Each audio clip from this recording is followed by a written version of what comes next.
Welcome to Moving to Tucson. My name's Doug Trudeau. I'll be your host. I'm a local realtor in the Metro Tucson area. I've been selling homes in Tucson for the past 22 years. I've helped several people make Tucson their home. I hope to do the same for you. When I first thought about this video, I thought, I'm going to do one of those where, the best refreshments, the best places to go, stuff like that to kind of get out of the heat. And then I started thinking about when I first moved here, fresh out of the Marine Corps in 1974, engaged, ready to get married. I had my 1967 Chevelle with black interior and no air conditioning. I mean, talk about a setup. The winter wasn't bad, but when it came summertime, I discovered that as much as I liked that Chevelle, it just was not the car for the desert. My cars now have AC, all of them have AC in them, and sometimes it gets a little bit too cold in them, but you know what? I'd rather have that than the heat. So thinking about what I went through, I don't want you to go through the same thing. I want you to be prepared for things, because I've had heat exhaustion. I've never had a heat stroke. I've seen other people have heat strokes. Surviving the heat really isn't that bad. It's a matter of just putting on your thinking cap. Yeah, the temperature gets up to 100, 104, and once in a while, maybe a couple of 2 times, it's gotten up to 115 since I've been here. But the majority of the time, it usually stays around 100, 104, 99, and then when the monsoons come, it cools down even more. So I'm going to give you 5 tips on how to survive the heat in Tucson. Number 5, shade is your friend. Even though it's hot in the shade, it's not as hot as being out in the sun. You've probably seen where they've cooked an egg on the sidewalk. Well, it can get that hot here in Tucson. It gets pretty hot. Cars get pretty hot. So finding shade is a good thing to do. Timing when you go outside, that's going to be another one that I'm going to be talking about. Number 4 is schedule your time for going outside. Now, on the news, they usually recommend that you get all your yard work done, your gardening done, your exercise done, if you're going to be biking, stuff like that.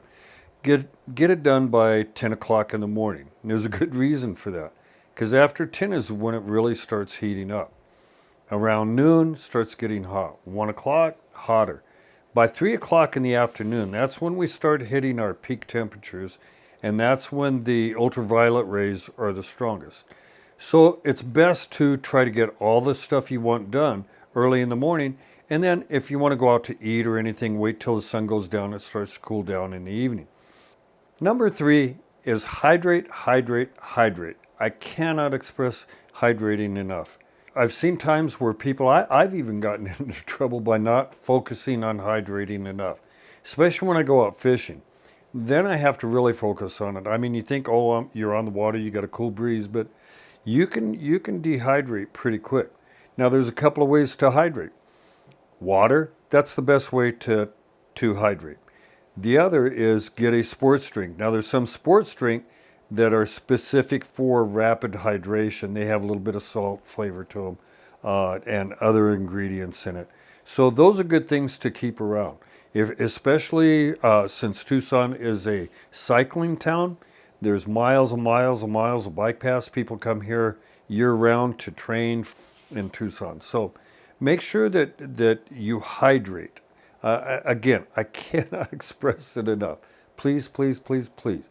Make sure you hydrate, hydrate, hydrate. Number 2. Number 2 is know the signs. Now, this one I'm going to read a little bit because there's a lot of stuff to cover in this. So, know the signs. According to the Arizona Department of Health Services, the path to a life-threatening heat stroke follows a fairly predictable series of steps with several warning signs along the way.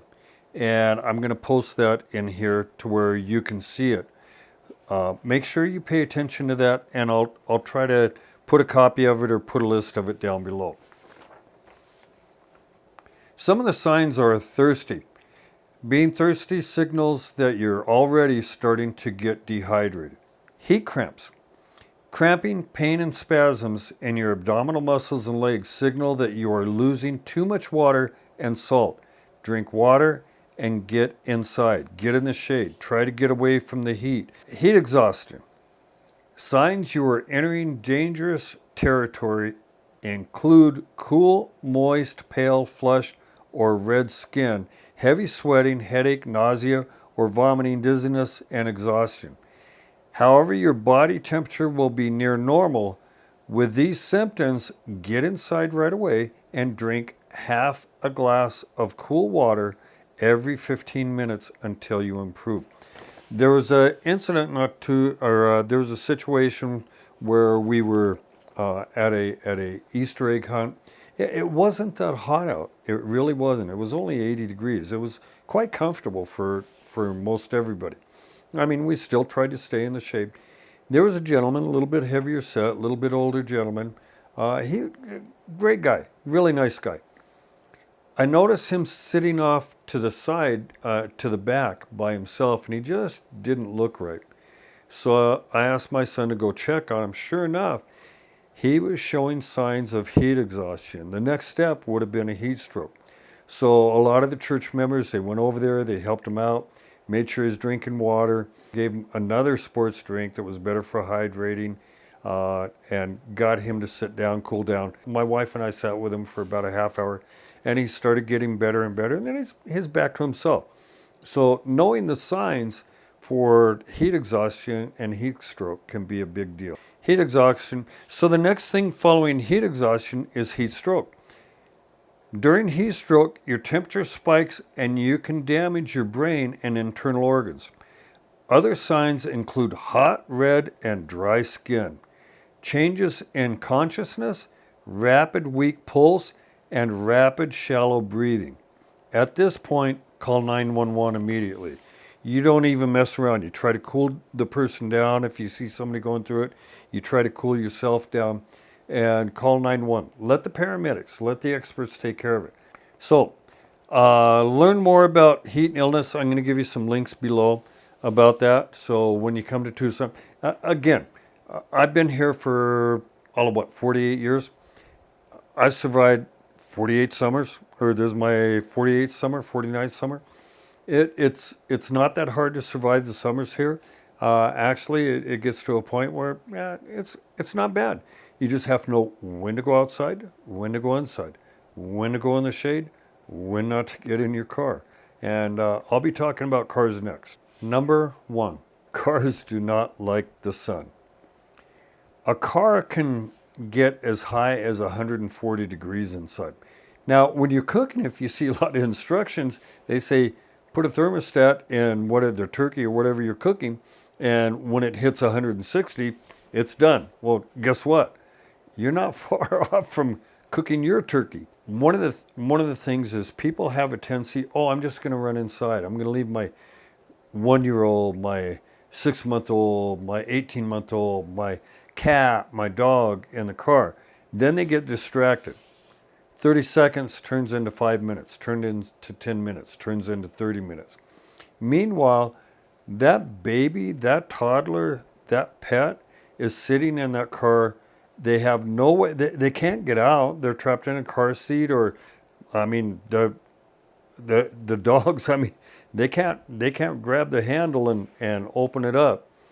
So make sure that you do not, please, year after year, we just had back on the 27th of April, there was a report, and I'll give you a link of that report so you can watch the news report on that, where, again, people not paying attention and leaving someone in a car. Now, some of the ways to beat that heat for your car is to have a sunscreen that you put over the dash so you don't have the sun beating down onto the dash. If you've ever grabbed a hot steering wheel, it's not a pleasant thing.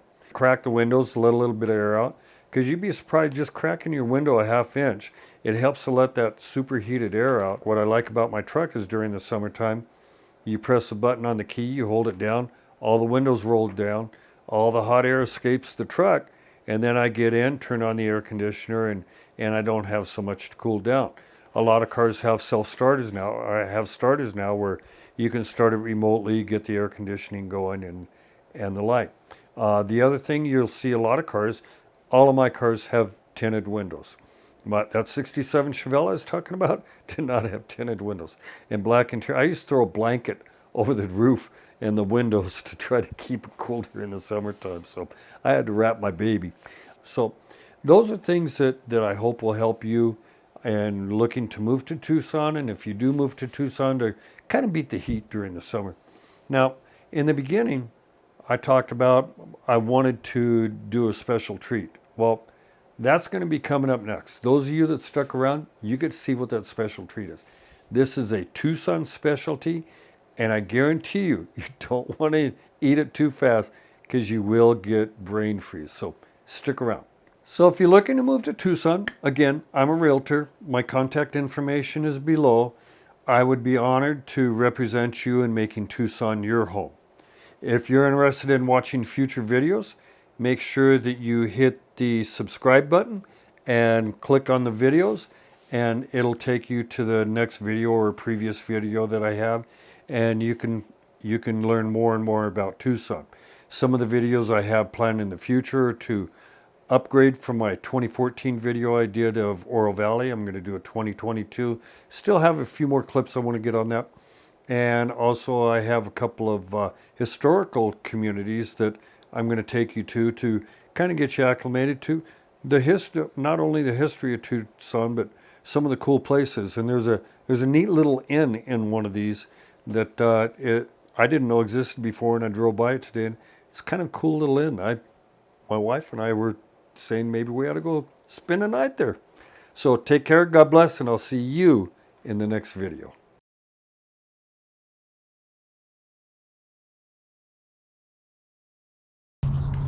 So come on, I'll invite you into EG's. This is a treat you're really gonna like.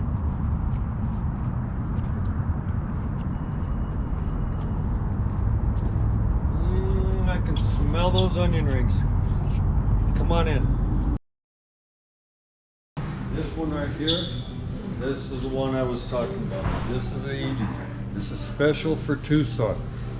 So I'm gonna go ahead and order one. I want a small pina colada, EG's. What do you want? Small strawberries. And a small strawberry. So this is what I'm talking about. These are the EG's.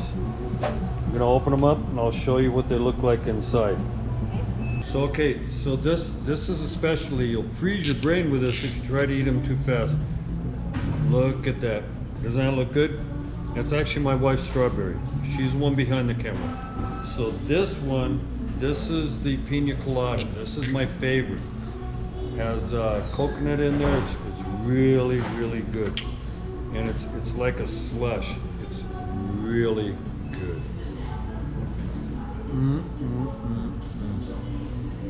Nothing like a EG's on a hot day. So I'll see you next video.